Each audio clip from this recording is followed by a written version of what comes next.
Good day everyone. In this video, I will discuss the measures of central tendency. But before we proceed to our discussion, I would like to introduce myself first. I am Justin Kiban and I am currently studying at Nueva Ecija University of Science and Technology, and I am taking Bachelor of Secondary Education majoring Mathematics, and I am from BSED 1B. Now, going back to our discussion, let's talk about the measures of central tendency. So what is the measures of central tendency? It is a measurement that tends to describe a whole set of data with a single value that represents the middle or center of its distribution. Meaning, ang measures of central tendency ay naglalayong makita o makuha ang middle value or yung gitna ng isang set of data. So there are three main measures of central tendency, such as the mean, median, and mode. In this particular video, we are going to focus only on how to solve the mean of both ungroup and group data. Now, let us define what is mean. Mean is the average of the given numbers and is calculated by dividing the sum of the scores of the data by the total numbers of data. So, meaning, ang mean ay kinukuha yung pinaka-total average ng numbers sa set of data. And para makuha natin ito, pinag-a-add lahat ng scores ng data at i-divide ito kung ilan ang kabuuang bilang ng data. Now, let's proceed on how to solve the mean of ungrouped data.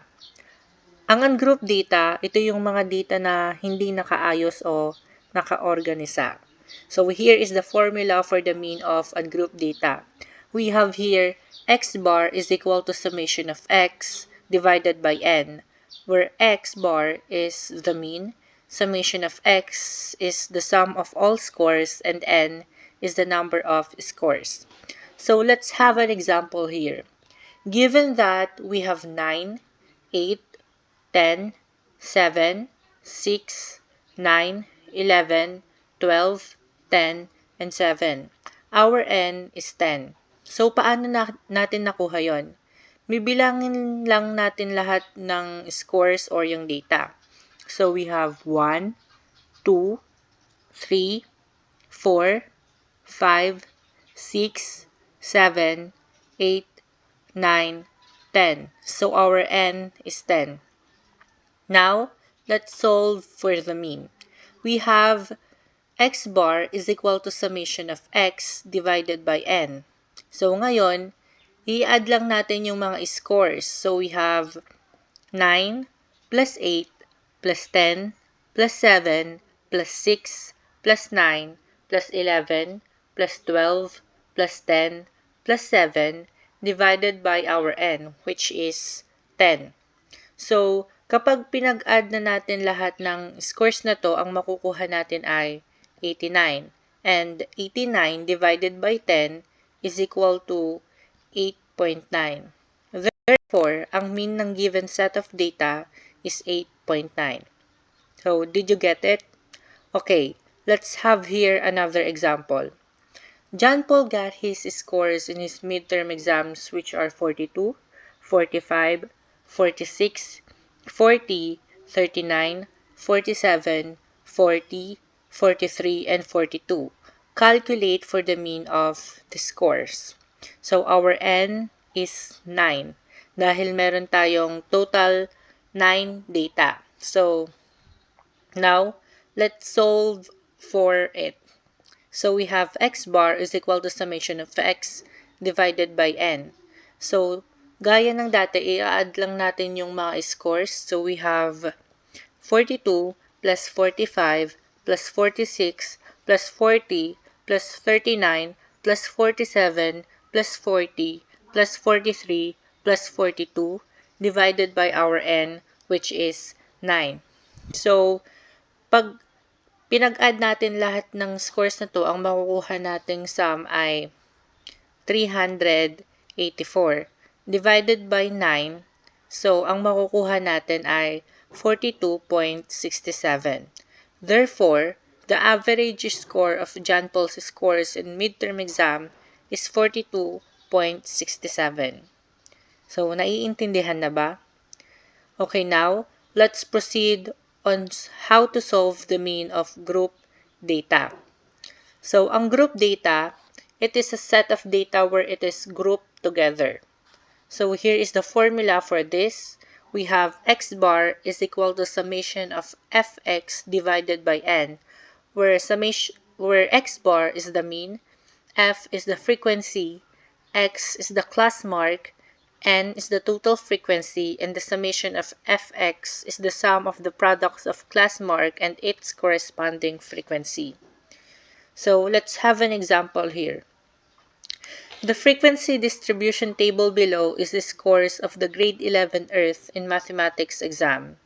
Using the table, calculate the mean of their scores.